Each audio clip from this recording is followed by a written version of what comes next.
खट्टा खाने वाली चुड़ैल।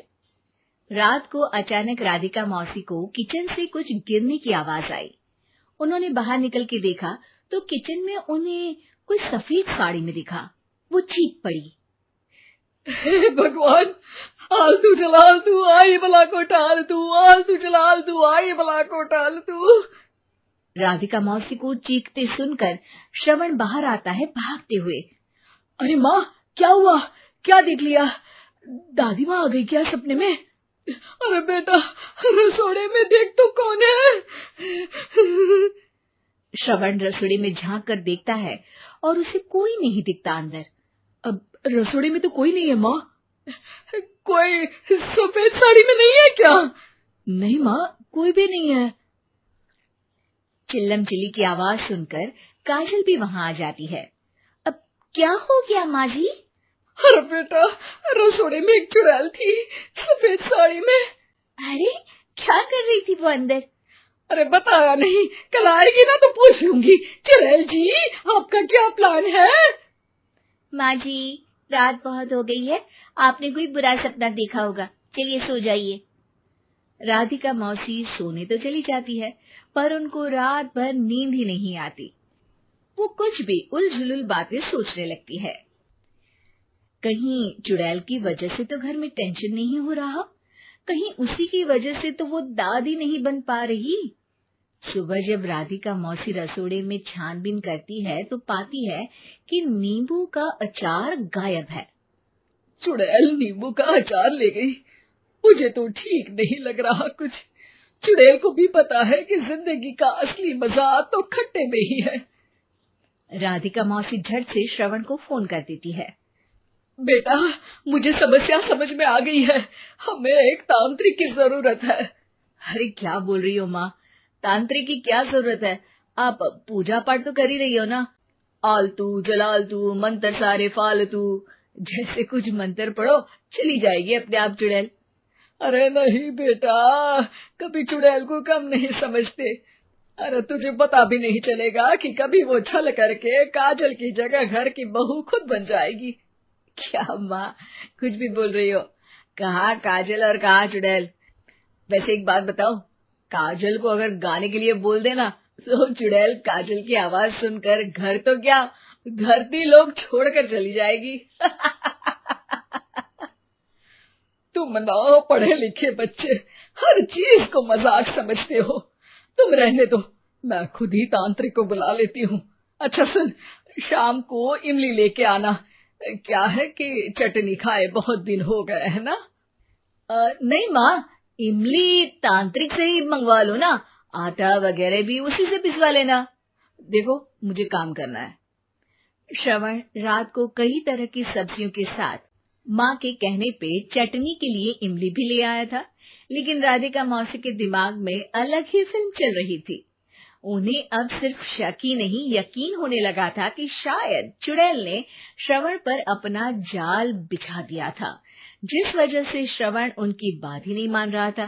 पर कोई नहीं, आने वाली रात में राधिका मौसी खुद तैयार हो गई चुड़ैल को पकड़ने के लिए। रुद्राक्ष की माला, तुलसी का पत्ता, हनुमान चालीसा सब हाथ के पास ही था, बस चुड़ैल का इंतजार था। और जैसा राधिका मौसी ने सोचा था वैसा ही हुआ। वो चुड़ैल उस रात भी आई, पर वो राधिका मौसी से तेज निकली और राधिका मौसी के उससे पकड़ने के पहले ही वो भाग खड़ी हुई। जरूर बहू पे साया है उस चुड़ैल का, तभी तो श्रवण के कमरे में गई है। और अगली सुबह राधिका मौसी पिछली रात हुए हमले में किन चीजों का नुकसान हुआ उसका हिसाब लगा रही थी। उनके खेमे से एक आम के अचार की शीशी भी गायब हो चुकी थी और वो इमली भी जो कल श्रवण लेकर आया था। राधिका मौसी इस बारे में सोच ही रही थी कि श्रवण जल्दी से रसोड़े में आकर दवाइयों की पोटली ढूंढने लगता है। अरे बेटा, क्या हो गया? अब माँ, वो काजल की तबीयत खराब है, बहुत घबराहट हो रही है उसे। हे भगवान, मैंने पहले ही कहा था कि तांत्रिक को बुला लेते हैं, पर नहीं।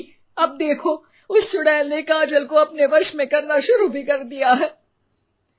हालांकि श्रवण भूतों में विश्वास नहीं करता था, पर अब वो भी डर जाता है और राजी हो जाता है एक तांत्रिक को बुलाने के लिए। कुछ ही घंटों में तांत्रिक आ जाते हैं और राधिका मौसी तांत्रिक जी को सब बता देती है।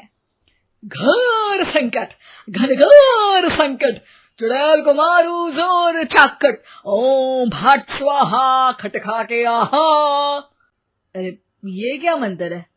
मेरे खुद के ओरिजिनल मंत्र है, कल रात को ही लिखे हैं, अच्छे लगे तो दाद चाहूंगा। एक और मंत्र सुनो, अर्ज किया है आब्राकडाब्रा, दिल्ली बम्बई आगरा, चंदा मामा सोरले सुरन मामू जारा। ये मंत्र है? अरे कोई 40 वालीसा पढ़ो ना।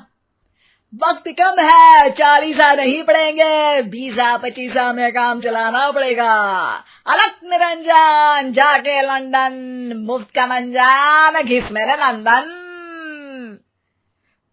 अरे जल्दी करो तांत्रिक जी, जल्दी करो। तांत्रिक अपने उल झलूल मंत्र पढ़ने लगता है। श्रवण को तांत्रिक पे शक होता है। वो अपने एक डॉक्टर दोस्त को कॉल कर देता है ताकि कोई अनहोनी हो तो इमरजेंसी में चीजें मैनेज हो जाए। तांत्रिक धुनी रमाता है, जिसकी वजह से कमरे में काफी धुआं हो जाता है और जिसकी वजह से बहू की घबराहट बढ़ जाती है। अब भागेगी चुड़ैल। हाँ। बहू खांसते हुए धुएं से बचने के लिए बाहर चली जाती है। अरे भाग रही है, भाग रही है। पीछे पीछे श्रवण भी जाता है। बहू एक सोफे पर बैठ जाती है। तभी डॉक्टर दोस्त आ जाते हैं और श्रवण को पानी लाने के लिए कहते हैं। थोड़े चेकअप के बाद डॉक्टर कहते हैं, मेरे हिसाब से जाप का काम पूरा हो गया है। क्या मतलब? अरे कुछ भी नहीं माँ, कोई चुड़ैल नहीं है, खुशखबरी है, अब दादी बनने वाली है। मगर वो सब अचार के डब्बे।